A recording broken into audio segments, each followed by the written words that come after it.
Salut les croutons, vidéo différente de d'habitude. Aujourd'hui, on va parler peinture.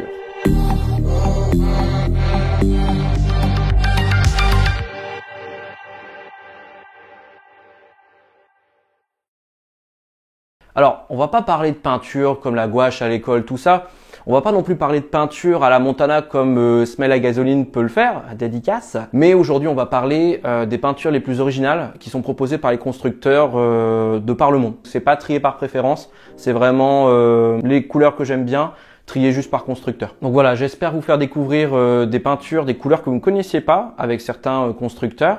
Et là, on va commencer tout de suite avec McLaren. On va commencer par mes deux couleurs préférées chez eux. C'est les deux seuls du top de chez McLaren d'ailleurs. Ah ben c'est un top, Valentin? C'est un top combien?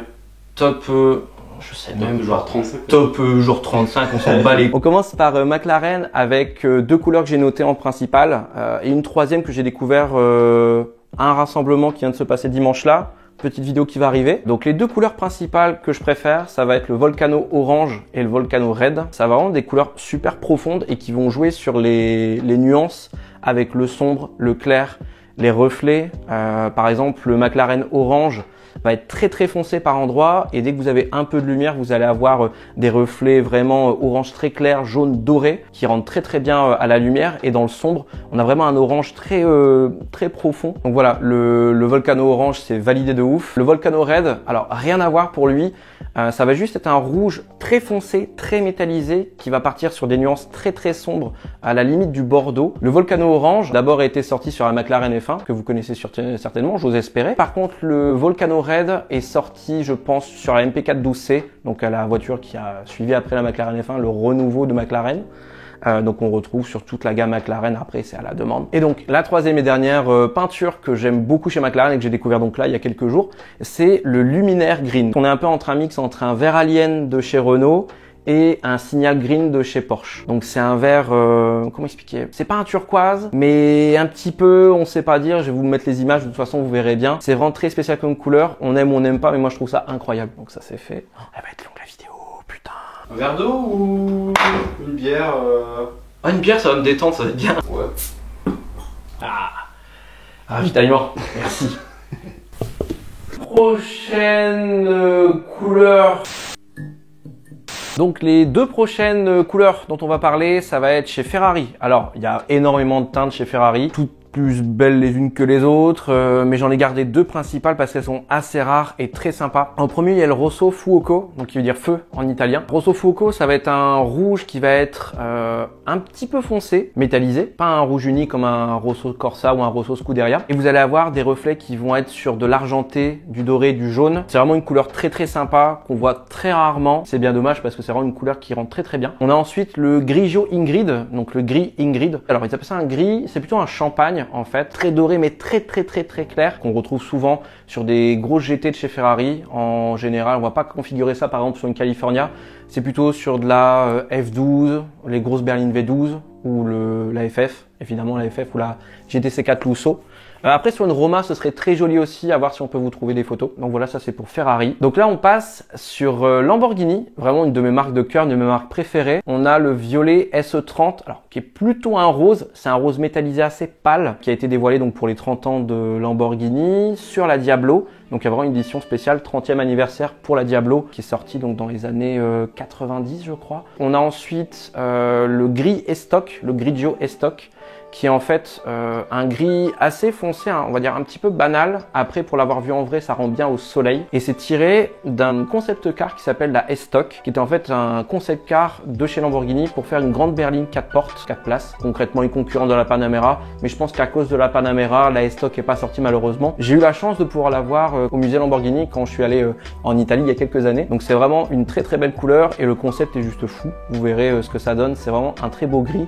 Et un concept de base qui est très joli. C'est dommage que Lamborghini n'ait pas mis en production. Et après, donc on a aussi ma couleur préférée chez Lamborghini qui va être le Verde Ithaca, qui est un vert métallisé avec des reflets jaune doré. C'est un verre qui est très très clair, un peu un verre pomme, mais il y a un côté métallisé, nacré, perlé, je saurais pas vous expliquer, qui rend vraiment très très bien. Dans la pénombre, on croit que c'est juste vert, un verre un peu pomme, un peu pâle. Et ensuite, dès qu'on arrive à la lumière, on a des belles lumières dorées en fait qui viennent ressortir. Donc c'est vraiment une de mes couleurs préférées. On l'a découverte, si je dis pas de conneries, sur la Gallardo Superleggera, la LP 570-4. Donc, il est sorti fin 2000. Après, voilà, corrigez-moi si vous avez peut-être plus d'infos. Mais voilà, pour moi, c'est sorti avec la Gallardo, peut-être un peu avant. Mais c'est cette période-là, cette ère Lamborghini au tout début de Audi. On passe du côté asiatique. Pourquoi je dab? Nissan R34 GTR Midnight Purple 3. Parce qu'il y a eu 3 Midnight Purple. Le 1 sur la R33. Ou la R32, je ne sais plus. Il y en a un sur la R33 sûr, un autre peut-être sur la R34 et le Midnight Purple 3, donc le meilleur, le dernier, qui est sorti sur la R34 GTR. C'est juste d'une dinguerie. Ils estiment le coût du litre de peinture à peu près 500 €. En gros, c'est une peinture qui va... En fait, je sais pas si c'était voulu, mais ça reprend un peu toutes les couleurs qu'on va avoir à un coucher de soleil. Ça va reprendre du violet, du bleu, du doré, un peu rougeâtre, du orange. Enfin, c'est juste fou comme couleur. Tous les reflets, vous verrez dans les extraits qu'on va vous passer. La couleur est dingue en fonction de la lumière. Si c'est lumière du soleil, lumière artificielle, ça va être une option ultra chère. Mais c'est vraiment pour moi la plus belle couleur sur une GTR. Vous avez la sempiternelle R34 GTR en bleu. Mais franchement, le Midnight Purple en 3, il est juste fou. Qu'est-ce qu'il est beau, putain. Qu'est-ce qu'il est beau, ce Midnight Purple. Mais quand tu parles du jaune Tyrus, Tu sais que le jaune tiré, je l'ai même pas mis dans la vidéo. tu l'as pas mis? Non, mais je l'ai rajouté, c'est bon. C'est bon, je le connais, ça y est, j'ai rajouté. Aïe, Alors. on s'est enculé. Franchement, les fanboys RS. On passe maintenant côté anglais. Et les anglais, ils sont pas loin, ils sont juste à côté parce que nous, on est des ch'tis, on est dans le nord. Du coup, les anglais, TVR, deux peintures qui me reviennent en tête. Il y a le Chameleon Blue, ils appellent ça des flip paint en anglais. C'est des peintures changeantes, je sais pas l'équivalent qu'on peut donner en français. En fait, c'est des peintures en fonction de où vous trouvez, de la lumière, de l'angle et tout. Vous avez pas la même couleur qui va apparaître. Donc là, vous allez avoir par exemple une grande base vert. Alors un vert assez pâle. Vous allez avoir une partie qui est bleue, un bleu un peu pâle qui tire légèrement sur le lavande et qui est vraiment une couleur très très jolie. Et ensuite, on va avoir le Reflex Purple qui va être une couleur qui va faire entre du bleu et du violet. Retour au Japon. Oh, ça, elle est tellement choupi. Alors, le retour au Japon, on va le faire chez Mazda pour une couleur. Alors, il y a des belles couleurs, mais j'en ai vraiment gardé une parce que je pense pas que tout le monde la connaisse et c'est vraiment une très très belle couleur. C'est le Mariner Blue qu'on va retrouver chez Mazda, donc sur la NA. Genre, c'est trop une couleur kawaii. Genre, c'est vraiment le petit bleu d'un jouet d'enfant en fait. Ça lui va tellement bien à la MX-5. J'en ai déjà croisé quelques-unes. C'est très très rare. Généralement, les NA, je vais les voir rouges, je vais les voir vertes, grise, noire. Mais alors le Mariner Blue, à part des connaissances qui tous les deux en avaient, donc j'ai pu en voir deux. Mais voilà, le Mariner Blue, si vous avez l'occasion d'en voir une, c'est très très joli comme couleur. C'est un petit bleu uni laqué, un peu couleur schtroumpf, mais qui passe super bien avec la voiture. Ah, d'ailleurs, en plus, le truc le plus drôle, c'est qu'en fait, le rouge que tu trouves sur la NA, c'est le rouge classique. Qui change de couleur uniquement sur le pare-choc. Alors maintenant, on passe en Allemagne, chez les Schleu. On va passer chez Volkswagen avec une couleur que j'ai gardée. Mais en même temps, c'est une couleur, mais c'est plusieurs couleurs. Là, je vais vous parler de la livrée Harlequin, qui a été lancée sur la Polo en 95. Il y a très très longtemps, une pub pour la Coccinelle a été faite où ils s'amusaient à prendre des panneaux de porte avec des peintures qui étaient sorties telle année. Donc on voit dans les années 50, 60, nanana. Et puis un jour, Hans, il se faisait chier en Allemagne, à Wolfsburg. Il s'est dit, vas-y Friedrich, on se fait un petit kiff. Donc en fait, ce qui s'est fait, c'est pas qu'ils ont peint les éléments un par un.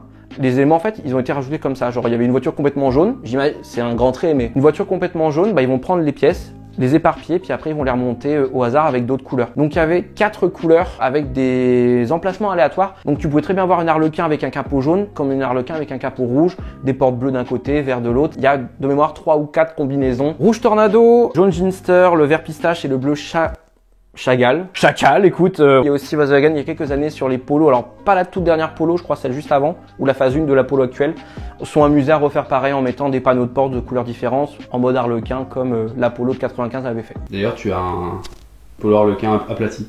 Putain, mais oui. Mais oui. Là, on pourrait faire une polo Harlequin en Lego. Putain. Mais on le fera pas. Trop bien.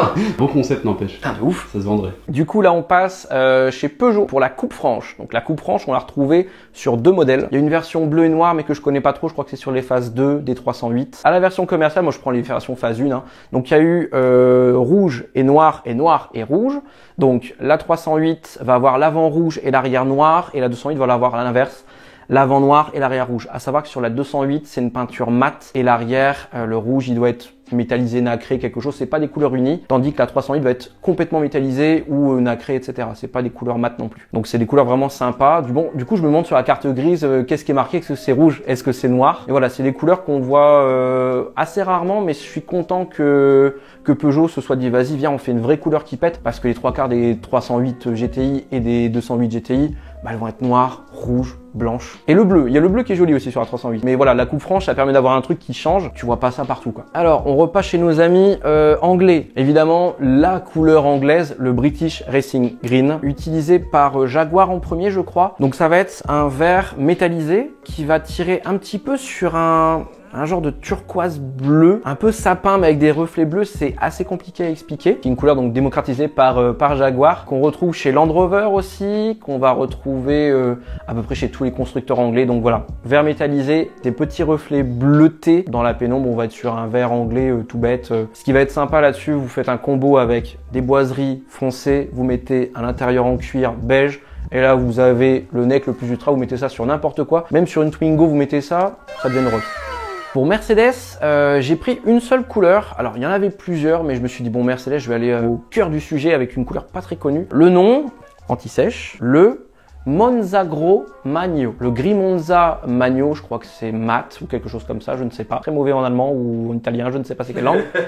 En fait, donc moi j'ai eu la chance de faire il y a pas loin de 10 ans, j'ai fait un baptême en SLS AMG et elle avait cette couleur-là. Ça va être un genre de marron glacé avec des reflets un peu grisâtres. C'est mat, mais dans le bon sens du terme. C'est pas un noir mat que tu vas retrouver sur une DS3. Il y a des DS3 noir mat, je trouve ça hideux. Alors après, les goûts, les couleurs, hein. M'attaquez pas en commentaire, mais moi le mat, je suis pas ultra fan. Ce mat-là est présenté sur un Classe G. Ça donne une classe incroyable à la voiture. C'est ni trop, ni pas assez. C'est classe et sportif. Je crois que l'option coûte une couille. De toute façon, une peinture mat, dans tous les cas, ça coûte une couille. Alors si tu fais une rayure, là, t'es mort de chez mort parce que pour retoucher ça, c'est fini. Mais voilà, une couleur qu'on voit très rarement, que j'ai pu voir sur une SLS et ça lui allait comme un gant. Au BM, j'en ai plein. Alors, on passe à BMW. On commence avec le Laguna Seca Blue. Donc, Laguna Seca, si vous connaissez pas, c'est un circuit qui en Amérique, qui était un circuit Mazda. Mazda, je pense, a revendu le circuit, le complexe. En fait, ça va être un bleu qui va être un bleu pétrole. Un bleu pétrole, mais très très clair, un bleu uni, brillant, qu'on a pu découvrir donc sur la M3 E46. J'ai jamais trouvé d'équivalent ailleurs que chez BM. Je sais pas s'il y a eu d'autres modèles BMW qui ont eu droit à cette couleur-là, mais elle est vraiment vraiment très belle. On passe au Sakhir Orange. Orange Sakhir, donc Sakhir qui est un circuit de Formule 1, pays arabe, Sakhir, putain, Hein? c'est pas Bahreïn? Oui, tu veux que je regarde? Vas-y. Ouais, Bahreïn. Bahreïn. Oh, du coup, je l'avais. Le orange Sakhir de chez BMW. Ça va être un orange assez foncé qui va tirer sur des accents rouge cuivre. C'est une peinture métallisée qui est très très belle qu'on retrouve donc sur la M3 et sur la M4.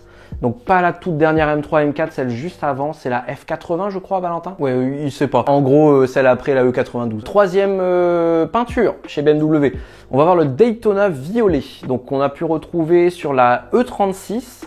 Je sais pas s'il est sorti sur les versions simples ou si c'est que sur la M3. Mais ça va être un violet assez sobre qui va être un peu pâle. Je saurais pas comment l'expliquer. C'est vraiment un violet qui rappelle les années 90. Tu sortirais plus des couleurs comme ça au jour d'aujourd'hui. Ça ne se dit pas actuellement. Très belle couleur pour une M3. Ma favorite de toute façon. Le problème avec le violet, c'est que c'est ma couleur favorite. Pourquoi c'est un problème?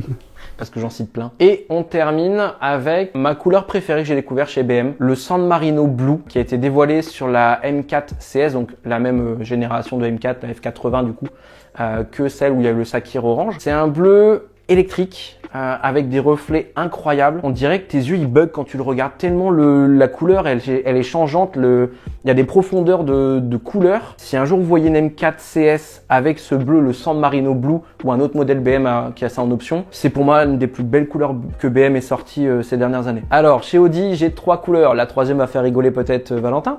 Le orange papaye. Ouais, exactement, le spoiler, allez. On va pas commencer avec le orange papaye, on va commencer avec le bleu Nogaro. Nogaro qui est un circuit en France. À la base, Audi a sorti cette couleur-là avec la Audi RS2, donc dans les années 90. Si vous connaissez pas, bah, je crois que c'est la toute première RS de chez Audi. 2 litres de cylindrée, 5 cylindres, turbo, 315 chevaux, je crois, j'ai regardé les specs tout à l'heure. Donc autant dire que dans les années 90, bah, t'avais autant de patates qu'une Porsche, donc ça devait être incroyable. Dans un break bleu électrique. Mais du coup, voilà, il y a eu des éditions spéciales avec le bleu Nogaro sur d'autres modèles RS, sur RS6, sur les RS4. C'est une très belle couleur qu'on voit très rarement.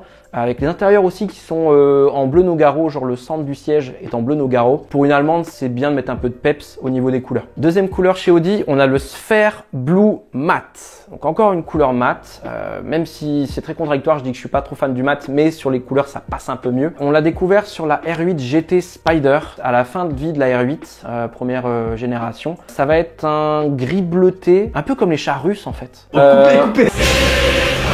Bref, le Sphere Blue Matte, c'est un très beau donc gris bleuté mat qui suit parfaitement avec la bagnole. C'est classe, c'est sportif en même temps.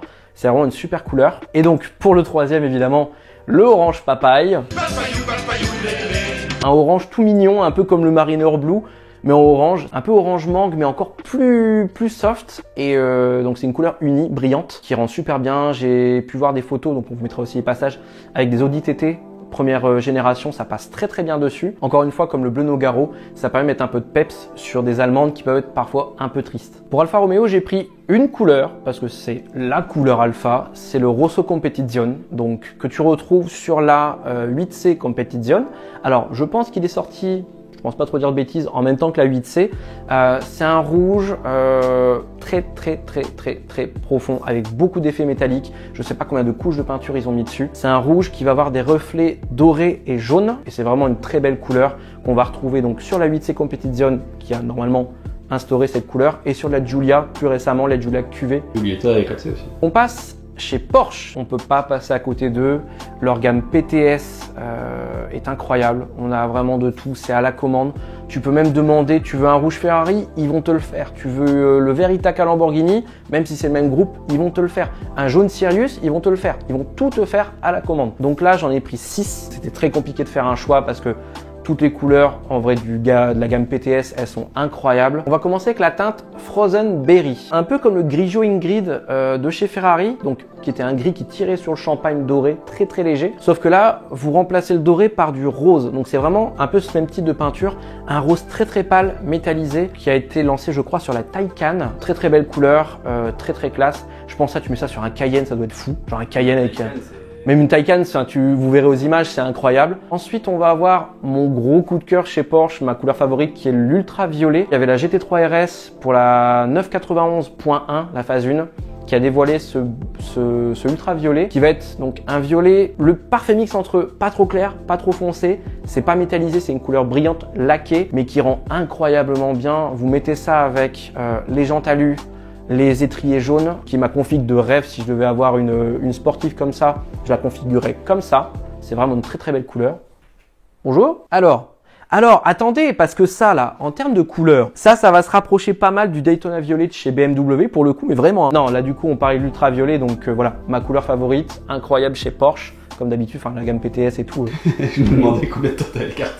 Du coup, ensuite, on a une couleur, je suis quasiment sûr personne la connaîtra, c'est le Blow Club. Donc le Bleu Club, en fait, il y a le club Porsche USA qui s'est dit vas-y mec, viens on fait une couleur juste pour nous. Donc en fait Porsche ils se sont dit bah, vas-y, on le fait un bleu électrique. On n'est pas sur un bleu Nogaro, le bleu Nogaro va être un peu plus violet, là on part vraiment sur du bleu électrique de fou. Il y a des configs avec le petit ducktail à l'arrière sur le 991 phase 1 qui a tombé par terre avec les jantes à l'ancienne, les Fuchs, Fuchs, je crois que c'est Fuchs, je sais plus le nom, Fuchs, bref, on passe du coup au violet métallique, contrairement au ultraviolet qui va être uni et relativement clair, on va dire.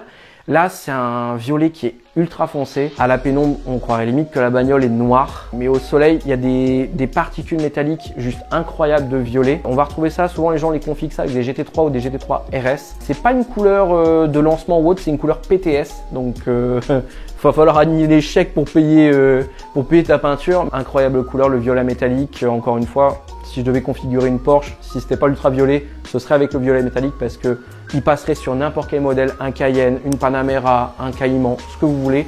C'est une très belle couleur qui rend très bien autant dans la pénombre que à la lumière. On passe enfin au Ruby Stone Red, qui est une couleur qui est sortie avec la 964 Carrera RS, 964 Ruby Stone Red.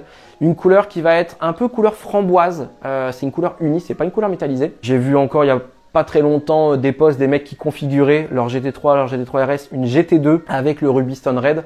Et c'est une couleur qui est juste très jolie. Il y a aussi un animé, je crois, avec une nana qui roule avec ça, une 964 avec le Ruby Stone Red, donc la couleur de la RS. Alors, la prochaine peinture, elle est acide. Genre littéralement, le nom de la peinture, c'est Acid Green. Imaginez-vous, vous voyez une Porsche, vous voyez un gilet jaune, et paf. Les jeunes, ils enculent les Porsche, mais... Ouais, ils enculent les Porsche, mais ils les brûlent à Nantes, tu vois, des genres de trucs comme ça. À 15 000 euros. Miskin. Du coup, Acid Green, ça va être un peu un genre de jaune fluo, mais avec des traits de vert. Donc là, sur les extraits, vous aurez une GT3 991 phase 2. Et il y a aussi, je vous mettrai quelques photos, des 918 qui ont eu cette couleur-là, donc le Acid Green, qui dépote. Genre, tu vois pas ça nulle part ailleurs. Après, de dire si c'est de bon goût, de mauvais goût, je sais pas. Personnellement, je ne mettrais pas ce genre de configuration sur une Porsche, quel que soit le modèle.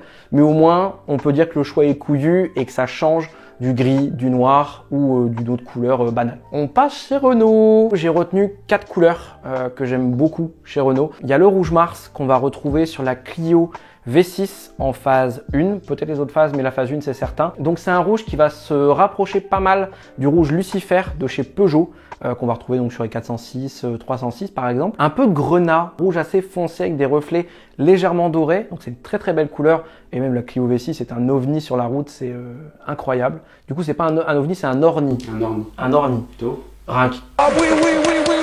Il y a aussi le rouge flamme qu'on va retrouver. Alors moi, la plus belle voiture que j'ai pu voir avec ça, c'était une Mégane 3 RS. C'est un rouge qui rend très bien au soleil. Il est incroyable. Si je dis pas de conneries, on peut le retrouver sur d'autres RS. On peut le retrouver sur la Clio 4 RS et je crois aussi genre le 4 Jar ou même la Clio 5 ou la Clio 4. Voilà, c'est une couleur quand même très jolie. En tout cas sur la Mégane 3 RS, j'ai kiffé. Ensuite, il y a le vert Alien qu'on retrouve sur la Clio 3 RS.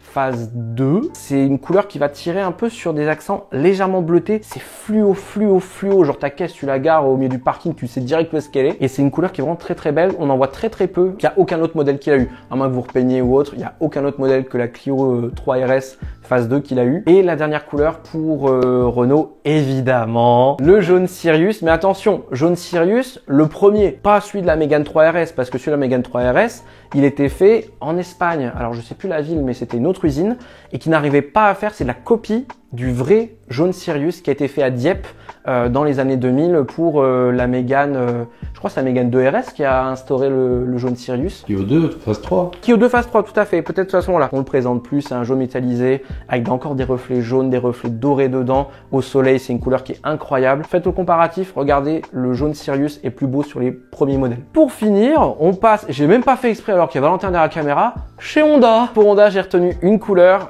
qui pour moi est la plus jolie, c'est la plus simple et on la retrouve sur plein de modèles.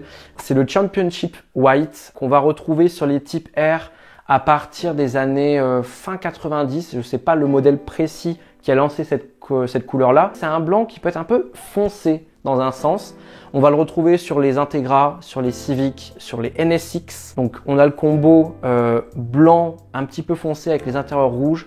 On l'a aussi sur la S2000 évidemment. C'est une des plus belles couleurs qui a pu être faite par Honda. C'est tout simple, mais c'est tellement efficace. Tu prends les jantes de la même couleur en Championship White, ça fait un ensemble blanc avec intérieur rouge. Ça te fait de la sportivité, c'est classe, c'est sobre, c'est japonais, c'est bien fait.